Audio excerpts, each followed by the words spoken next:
কবর এবং মাজার প্রসঙ্গে কিছু কথা বলবো ইনশাআল্লাহ। তো আমাদের দেশে যে বিষয়টি আমরা লক্ষ্য করে থাকি সেটি হলো কবর এবং মাজার।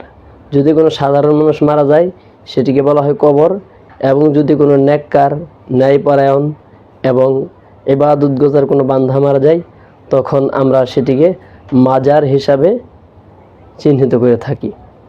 আসলে এই প্রকৃতপক্ষে কবর এবং মাজার এটি কি, এ ব্যাপারে ইসলামের শরিয়ার দিক নির্দেশনা কি, এবং কবরকে মাজারের নামকরণ করা এবং কবর আর মাজারের ভিতরে কোনো পার্থক্য আছে কিনা, অর্থাৎ কবরকে কেন মাজার বলা হয়, এই মাজার এবং কবর নিয়ে কিছু কথা বলবো ইনশাআল্লাহ। সর্বপ্রথম আমরা নবী করিম সাল্লাল্লাহু আলাইহি ওয়াসাল্লামের মুখ নিঃসৃত বাণী, যা আল হাদিস, অর্থাৎ নবী সাল্লাল্লাহু আলাইহি ওয়াসাল্লামের মুখ নিঃসৃত বাণী হাদিস শরীফ থেকে কিছু কথা বলবো ইনশাআল্লাহ। হাদিসটি উল্লেখ রয়েছে সহিহ মুসলিম শরীফের 2289 নম্বর হাদিসে। আল্লাহ রাসূল সাল্লাল্লাহু আলাইহি ওয়াসাল্লাম বলেন, আন জাবিরিন রাদিয়াল্লাহু তাআলা আনহু ক্বাল, হযরত জাবের রাদিয়াল্লাহু তাআলা থেকে বর্ণিত, নাহা রাসূলুল্লাহ সাল্লাল্লাহু আলাইহি ওয়াসাল্লাম, আল্লাহ রাসূল সাল্লাল্লাহু আলাইহি ওয়াসাল্লাম নিষেধ করেছেন, আইয়ু জাসসাসাল কবরু ওয়া আন ইউকআদা আলাইহি ওয়া আন ইবনা আলাইহি। আল্লাহ রাসূল সাল্লাল্লাহু আলাইহি ওয়াসাল্লামের সাহাবা হযরত জাবের রাদিয়াল্লাহু তাআলা আনহু বর্ণনা করেন, তিনি বলেন, রাসূল সাল্লাল্লাহু আলাইহি ওয়াসাল্লাম আমাদেরকে নিষেধ করেছেন, রাসূল করিম সাল্লাল্লাহু আলাইহি ওয়াসাল্লাম আমাদেরকে নিষেধ করেছেন কবর বড় করা, পাকা বানানো এবং কবরের উপর ঘর নির্মাণ করা এবং কবরের উপরে বসা, এই কাজগুলোকে আল্লাহ রাসূল সাল্লাল্লাহু আলাইহি ওয়াসাল্লাম করতে নিষেধ করেছেন। আমি আবার বলছি, রাসূল সাল্লাল্লাহু আলাইহি ওয়াসাল্লাম নিষেধ করেছেন কবরকে বড় করা, কবরকে পাকা করা, কবরের উপর ঘর নির্মাণ করা এবং কবরের উপর বসা, এগুলোকে আল্লাহ রাসূল সাল্লাল্লাহু আলাইহি ওয়াসাল্লাম কঠিনভাবে নিষেধ করেছেন। তো বর্তমান বাংলাদেশে যদি কোনো দিনদার পরহেজগার ব্যক্তি মারা যায় তখন আমরা সেই দিনদার পরহেজগার ব্যক্তির কবরটাকে কী করি, মাজারে রূপান্তরিত করি, যেন একটা রমরমা ব্যবসা করা যায়। এটি কি দুনিয়াবি লাভ, কেননা আমাদের দেশের বেশিরভাগ মানুষ ধর্ম সম্পর্কে তারা অজ্ঞ, কিন্তু ধর্মীয় আবেগ তারা লালন করেন। ধর্মীয় আবেগ তাদের রয়েছে কিন্তু ধর্ম সম্পর্কে প্রকৃত তাত্ত্বিক কোনো জ্ঞান তাদের নেই, যার ফলশ্রুতিতে ওই সমস্ত ভণ্ড মাজার পূজারীরা সাধারণ মানুষদেরকে মাঝারের দিকে ধাবিত করে তারা ধর্মীয় ব্যবসা তারা শুরু করে দেয়, যার মাধ্যমে আমাদের দেশের মানুষগুলো ঈমান এবং আকীদা সম্পর্কে তারা অজ্ঞ থেকে যায় এবং ঈমান ও আকীদা তারা হারিয়ে দুনিয়া এবং আখিরাতে ক্ষতিগ্রস্ত হয়।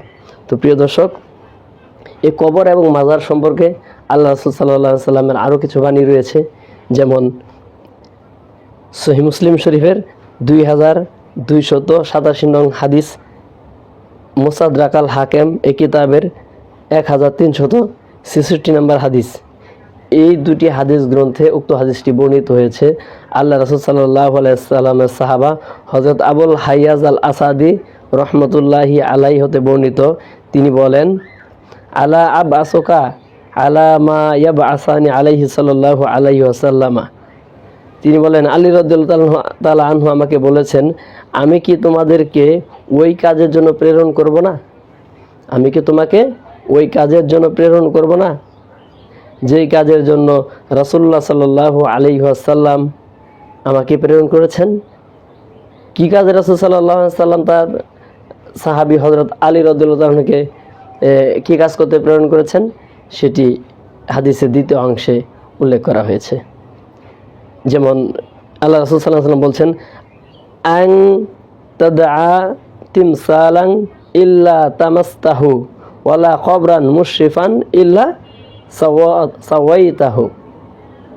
আলী রাদিয়াল্লাহু তাআলা বলছেন, আল্লাহ রাসূল সাল্লাল্লাহু আলাইহি ওয়াসাল্লাম আমাকে বলেছে, হে আলী, যত জায়গায় ছবি দেখবে এবং মূর্তি দেখবে, এই ছবি এবং মূর্তিগুলোকে তুমি ধ্বংস করে দিবে এবং যত উঁচু কবর রয়েছে সমস্ত উঁচু কবরকে মাটির সাথে মিশিয়ে দিবে। এই হাদিসে আল্লাহর নবী সাল্লাল্লাহু আলাইহি ওয়াসাল্লাম কঠিনভাবে কবর এবং মাজারকে কবরকে মাজার রূপান্তরিত করা এবং কবরকে বড় করা ও কবরের সাজসজ্জা করা, কবরকে উঁচু করা, এই উঁচু কবরগুলোকে মাটির সাথে মিশিয়ে দিতে বলা হয়েছে। তো ইসলাম যদি এদেশে এস্টাবলিশ হয়, ইসলামী আইন যদি এদেশে স্টার্ট হয়, তখন বাংলাদেশের যতগুলো উঁচু কবর রয়েছে সেই সমস্ত উঁচু কবরগুলোকে মাটির সাথে মিশিয়ে দেওয়া হবে ইনশাআল্লাহ। তো এই হাদিসে আল্লাহ রাসূল সাল্লাল্লাহু আলাইহি ওয়াসাল্লাম যত জায়গায় কবর রয়েছে এবং মাজার রয়েছে, যেগুলো উঁচু কবর, সেগুলোকে কী করতে বলেছেন? একদম মাটির সাথে মিশিয়ে দিতে বলা হয়েছে। তো আজকে আমাদের দেশে যারা ওলি বুজুর্গের নামে এইরকম মাজার করে, কবর করে, এরা কি আদৌ ইসলামের পক্ষে রয়েছে এবং তারা কি ইসলামের ভিতর রয়েছে? তারা কি রাসূল সাল্লাল্লাহু আলাইহি ওয়াসাল্লামের এই মুখনিসৃত বাণীর পক্ষে রয়েছে, নাকি তারা হাদিসের অমান্যকারী হয়েছে? তারা প্রকৃতপক্ষে হাদিসের অস্বীকারী হয়েছে, অমান্যকারী হয়েছে। কেননা তারা আল্লাহ রাসূল সাল্লাল্লাহু আলাইহি ওয়াসাল্লামের নির্দেশনা ছিল কবর এবং মাজারকে কী না করা, উঁচু না করা। এরা কবর এবং মাজারকে উঁচু করেছে এবং বাংলাদেশের জমিনে শিরিক বেদাতের দ্বার খুলে দিয়েছে। সুপ্রিয় দর্শক, আমাদের কি থাকতে হবে? এই কবর এবং মাজার থেকে বিরত থাকতে হবে। এই কবর কিভাবে, একটা মুসলমানদের জন্য একটা কবরের নিয়ম কি, কী রূপে একটি কবর খোঁড়া যায় এবং কবরটা কিভাবে থাকবে, এর রূপরেখা কী, এই সম্পর্কে ইমাম নববী রহমতুল্লাহি আলাই জগৎ বিখ্যাত হাদিসের কিতাব সহিহ মুসলিমের শরহে মুসলিমে ইমাম নববী রহমতুল্লাহি আলাই বলেন, এটি শরহে মুসলিমের 3 নম্বর খণ্ডের 389 পৃষ্ঠায় এই কথাটি ইমাম নববী রহমতুল্লাহি আলাই উল্লেখ করেছেন। তিনি বলেন, আন্না সুন্নাতা আন্নাল কবরা লা ইয়ারফাউ আলাল আরদি রফআন কাসীরা। হযরত ইমাম নববী রহমতুল্লাহি আলাই বলছেন, কবরের সুন্নাত নিয়ম হলো এটা জমিন থেকে অর্ধ হাতের চেয়ে একটু উঁচু হবে। এটি জমিন থেকে অর্ধ হাতের চেয়ে বেশি উঁচু হবে না। জমিন থেকে এটি অর্ধ হাতের চেয়ে বেশি উঁচু হবে না। ওয়ালা ইউসান্নামু বাল ইয়ারফাউ নাহওয়া শিবরিন ওয়া ইউসাত্তাউ। ইমাম নবী বলছেন, বরং শুধু অর্ধ হাত পরিমাণ উঁচু হবে এবং উপর সমান করে দেওয়া হবে।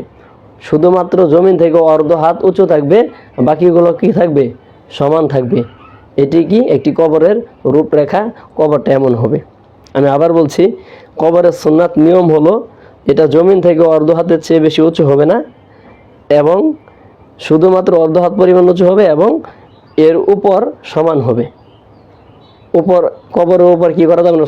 সৌধ নির্মাণ করা যাবে না, বড় ঘরও করা যাবে না। কবরের উপর কি থাকবে? সমান থাকবে। আর কবরটা হবে জমিন থেকে অর্ধ হাত উঁচু। এটি ইসলামী শরীয়তের নির্দেশনা, এটি ইমাম নববী রহমতুল্লাহি আলাইহির কওল। এরপর আরেকজন প্রসিদ্ধ বিদ্বান আল্লামা ইবনে হাজার মক্কি রহমতুল্লাহি আলাই, তিনি লিখেছেন তার কিতাবে, তাজিবুল মুবাদারাতু ইলা হাদমিহা ওয়া হাদমিল কুবাবিল্লাতি আলাইহা।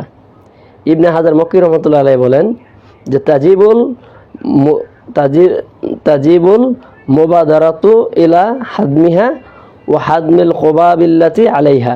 ওই সমস্ত উচ্চ কবর সমূহ এবং কবরের উপর যে সমস্ত গম্বুজ নির্মাণ করা হয় সেগুলো ভেঙে দেওয়া ওয়াজিব। ইমাম ইবনে হাজার আসকালানী রহমতুল্লাহি আলাই, ইবনে হাজার মক্কি রহমতুল্লাহি আলাই বলছেন যে ওই সমস্ত উঁচু কবর যেগুলোর উপর উঁচু সৌধ নির্মাণ করা হয়, অর্থাৎ কবরকে উঁচু করা হয়, সেই সমস্ত কবর ভেঙে দেওয়া ওয়াজিব। তো ইসলামী শরিয়ার মূল বিষয় হচ্ছে যে কবরকে কী করা যাবে না? উঁচু করা যাবে না। যদি উঁচু করা হয়, ওই কবরগুলো কী করে দিতে হবে? একদম ভেঙে দিতে হবে। এরপর আরেকজন বিদ্বান, হানাফি মাজহাবের প্রসিদ্ধ একজন আলেম, মুহাদ্দিসুল আসার, তরজমানে আহলে সুন্নাহ ওয়াল জামা, ইমাম মোল্লা আলী কারি আল হানাফি রহমতুল্লাহি আলাই, তিনি মিশকাত শরীফের জগৎ বিখ্যাত সরা মেরকাতে উল্লেখ করেছেন। মেরকাতের 2 নম্বর খণ্ডের 372 পৃষ্ঠায় ইমাম মোল্লা আলী কারি আল হানাফি রহমতুল্লাহি আলাই বলেন, ওয়া ইয়াজিবুল হাদমু ওয়ালাউ কানা মাসজিদান। কবরের ওপর সৌধ, তা মসজিদ আকারে হোক আর অন্য যে কোনো আকারে হোক না কেন, তা ভেঙে দেওয়া ওয়াজিব। কবরের ওপর যদি কেউ সৌধ নির্মাণ করে, স্মৃতি সৌধ নির্মাণ করে বা যাই নির্মাণ করুক না কেন, এগুলোকে ভেঙে দেওয়া ওয়াজিব। তিনি স্পষ্ট ভাষায় বলেন ওয়াজিবুল হাদমু ওয়ালাউ কানা মসজিদান, কবরের উপর সৌধ তা মসজিদ আকারে হোক আর যে আকারে হোক না কেন এগুলোকে ভেঙে দেওয়া ওয়াজিব। এজন্যই আমাদের হানাফি মাযহাব সহ অন্যান্য মাযহাবের ইমামগণ এই ব্যাপারে একমত যে কবরের উপর কোনো প্রকার সৌধ থাকবে না, কোনো বড় ঘর থাকবে না, এবং কবরকে কি করা যাবে না, জিয়ারতের জন্য, কবরকে জিয়ারতের জন্য পারাপারি করা যাবে না, এবং কবরে আলোকসজ্জা করা যাবে না, কবরের ভিতরে দান করা যাবে না। তো আল্লাহ রাব্বুল আলামিন আমাদের প্রত্যেকে এই কবর এবং মাজার থেকে বিরত থাকা তৌফিক দান করুক। ওয়া আখির দাওয়ানা আনিল হামদুলিল্লাহি রাব্বিল আলামিন।